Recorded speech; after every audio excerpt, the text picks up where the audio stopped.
Oi, você que está assistindo. Meu nome é Pedro Henrique, sou estudante do Colune e estou na 2ª série.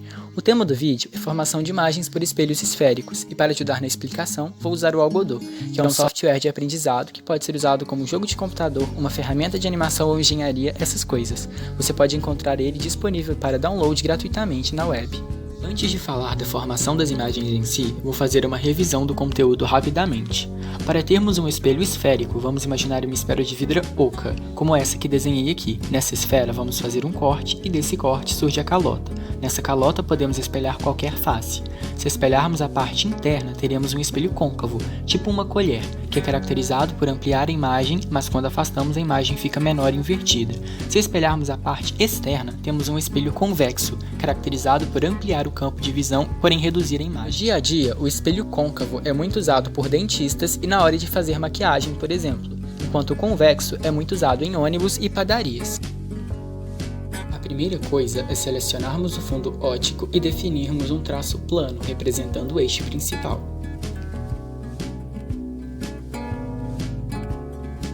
Para entendermos a formação das imagens, vamos inserir o espelho côncavo exatamente no meio.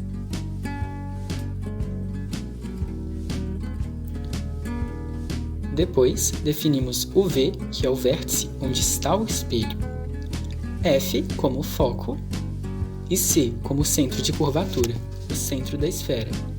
É importante destacar que a escala correta entre esses pontos é fundamental, porque o foco deve ser a metade do raio.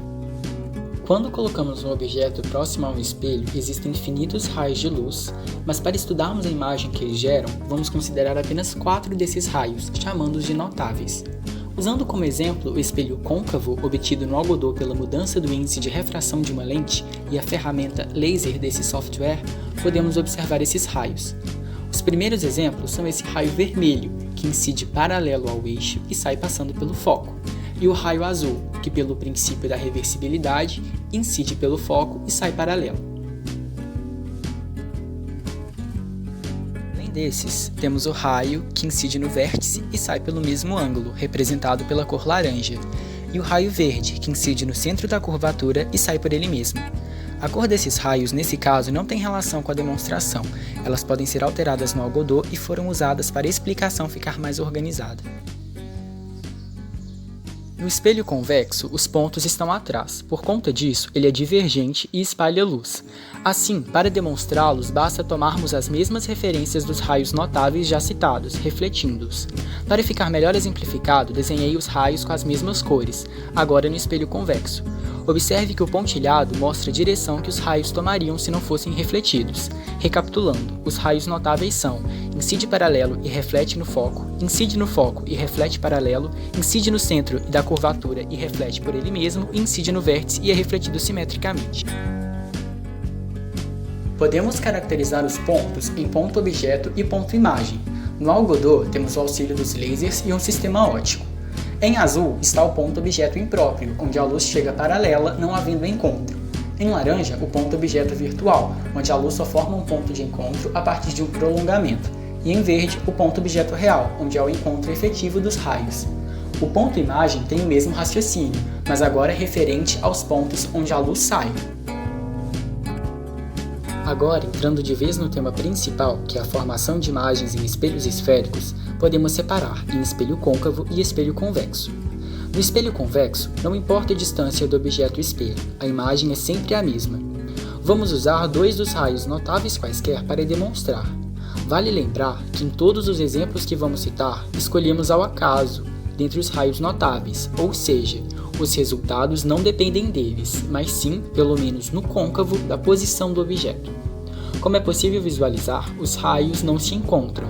Sendo assim, fazemos o prolongamento, e nele há o encontro que forma a imagem. Observe que o traço vertical indica o objeto, onde a luz sai, e nesse caso a ponta dos lasers, e a imagem é a ponta circulada.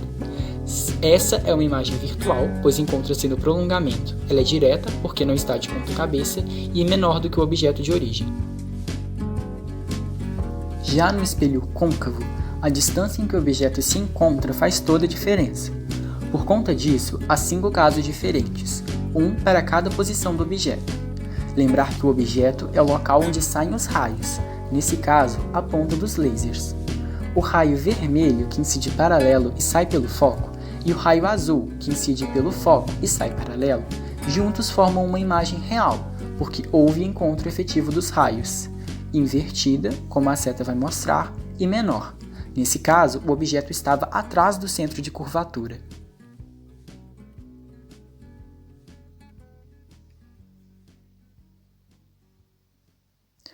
Agora, o raio vermelho, que incide paralelo e sai pelo foco, e o raio laranja, que incide no vértice e sai pelo mesmo ângulo, formam em conjunto uma imagem real, invertida e de tamanho igual.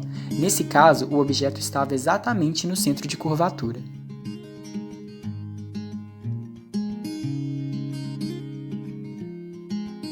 Agora, no terceiro caso do espelho côncavo, o raio laranja, que incide no vértice e sai pelo mesmo ângulo, e o raio azul, que incide pelo foco e sai paralelo, formam uma imagem real, invertida e maior, estando o objeto localizado entre o centro de curvatura e o foco. Já nesse caso, os raios vermelho e laranja não se encontram, nem se fizermos um prolongamento. Assim, podemos chamar essa de imagem imprópria. Observe que o objeto está exatamente no foco.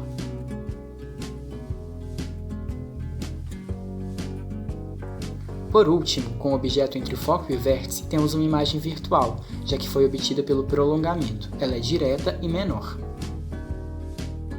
Agora vou fazer rapidamente o estudo analítico do tema. Usando exemplos de raios quaisquer, temos os conceitos P e P'. P é a distância do objeto em relação ao espelho, e P' a distância da imagem ao espelho. Na verdade, a palavra distância faz relação à abscissa, pois pode ser positiva ou negativa. Observe também que temos as letras O e a letra I, representando o tamanho ou ordenada do objeto e da imagem, respectivamente.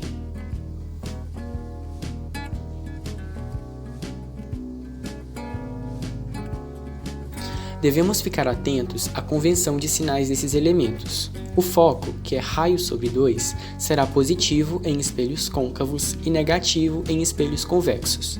Assim, P' é positivo para a imagem real e negativo para a virtual. Enquanto isso, a imagem será positiva quando direta e negativa quando invertida. Uma coisa interessante para se notar é que quando a imagem é virtual, ela é direta, e quando ela é real, normalmente é invertida.